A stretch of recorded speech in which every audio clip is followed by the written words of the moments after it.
అందరికీ నమస్కారం. అంతర్ముఖయానంలోకి స్వాగతం. ఎవరి లోకం వారిదే. మనకు తెలియడం అంటే ఏమిటి? తెలుసు అని దేనిని ఎప్పుడు అంటాం? రోడ్డు మీద వెళుతూ ఉన్నాము. అనేక మంచి వస్తువులు, సంఘటనలు ఎదురవుతున్నాయి. ఇవేవి మన దృష్టిలో పడటం లేదు. అనగా మనకు ఏమీ తెలియడం లేదు. అనగా మన మనస్సులో ఎలాంటి చర్య లేదు. ఇంతలో అలా వెళుతూ ఉండగా అందమైన దేని మీదో దృష్టి నిలవడంతో ఇప్పుడు తెలిసింది. అంటే దానిని మనం గుర్తుపట్టాం. అనగా మన మనస్సులో గుర్తించడం మొదలైంది. దాని చందాలను కొలవడం, ఆ అందానికి ఫిదా అవ్వడం జరిగాయి. ఇదంతా బయట వస్తువుకు సంబంధించినది కాదు.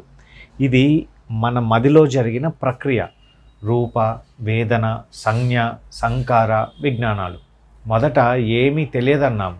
కారణం మనసులో ఎలాంటి ప్రక్రియ జరగలేదు. కనుక తెలియడం అంటే మనస్సులో జరిగే చర్య, ప్రక్రియ, రూప, వేదన, సంజ్ఞలో విజ్ఞానాలు ఏర్పడటం, జరగడం. కాబట్టి లోపల ఏమి జరిగిందో అదే బాహ్య ప్రపంచం. ఎవరి లోకం వారిది అంటే ఇదే. మా వీడియోస్లోని కంటెంట్ కనుక మీకు నచ్చితే ఈ కంటెంట్కి సంబంధించి షణ్ముఖానంద్ గారు రచించిన 2 పుస్తకాలు ఉన్నాయి. ఒకటి నేటి సమాజానికి బుద్ధుని ధర్మం, అట్లానే ఇంకొకటి అంతర్ముఖయానం. ఒక్కొక్క దాని విలువ 240. ఇందులో స్పీడ్ పోస్ట్ ఛార్జెస్తో కలిపి.